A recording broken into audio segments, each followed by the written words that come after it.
I'm not comfortable. In fact, I've like tried really hard to be attracted to men who like treat me well. It's boring. It's not only boring, but it makes me feel uncomfortable. So, okay. If it makes you uncomfortable, are you willing to admit that you are attracted to these toxic traits from some of these men? Are you willing to admit that you are not capable of being in a stable, competent, and healthy relationship?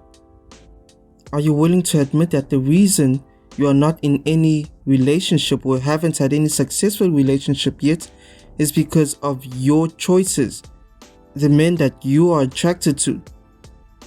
It's not because men are assholes, it's not because men are terrible, it's not because men don't care or respect for you, it's because of the men that you attract, the men that you are attracted to.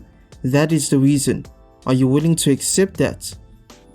Are you willing to admit that by the time you are older and you are willing to settle down for a nice guy who's going to treat you right, but they are no longer interested in you because you are much older and you've been through whatever you've been through, so now you have to settle with a guy that you are not actually interested in?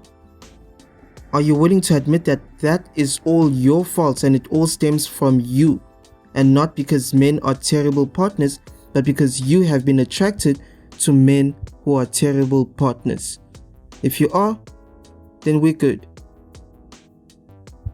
So my bio mom ended up telling her husband at the time the truth, that she cheated on him with a black guy. He obviously wasn't very happy about that, but they said, you know what, we're gonna keep this a secret. We're gonna pretend that this is our fourth baby because they had 3 other children already. So all of their friends and family thought that my birth mother was pregnant with baby number 4. But then they were like, realistically, what are we gonna do when the baby, aka me, was born? And my biological mom was like, I know what I'm gonna do. She said, I'm gonna tell them that the baby is a stillborn. And so when August 31st, 1996 rolls around and I'm born, she obviously gives me up for adoption to the 2 greatest parents I could ever ask for. And then once my parents took me away, she said that her friends and family sent balloons and flowers and cards and all of these things saying, I'm so sorry for your loss, because she had told them that I had died at birth. And I didn't know any of this until the day before I turned 18. But the absolute craziest part about all of this is that they have no idea to this day that I was born. Well,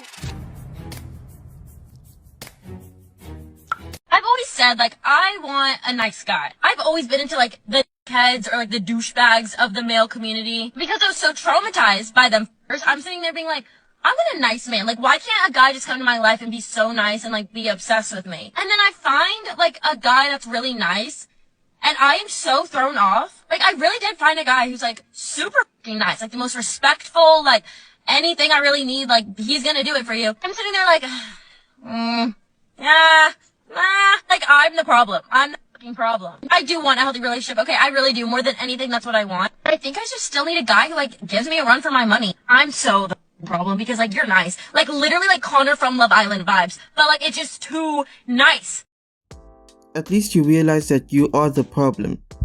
The issue here is that you have been with so many toxic men that you have now grown this attraction towards their toxic traits, their toxicity. So now when you have a man who does not bring those toxic traits to the table, you feel as if something's missing. You feel as if he's not exciting enough. An example would be if you were dating a bunch of cheaters before. You might want them to stop cheating, but you have grown an attraction towards their traits that lead them to cheating. So you want them to maintain those toxic traits but not cheat, however not understand that in order for them to not cheat, they'll have to get rid of all these toxic traits. Same thing here. You want a different outcome in terms of your relationship, however you've grown so accustomed to a lot of these toxic traits. And the only person that can solve that is you. You need to sort yourself out before you get into any other relationship. Have you ever noticed that men have really nice skin without even trying? It's because they stress out everyone but themselves! Sensational.